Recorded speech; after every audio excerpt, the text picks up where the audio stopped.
सर्वसुगन्धसुलेपितलिङ्गम् बुद्धिविवर्धनकारणलिङ्गम्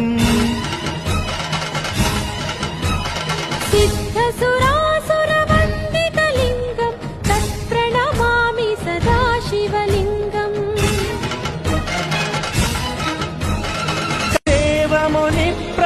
देवमुनिप्रवरार्चितलिङ्गम् कामदहनकरुणाकरलिङ्गम् रावणदर्पविनाशकलिङ्गम् तत्प्रणमामि सदा शिवलिङ्गम्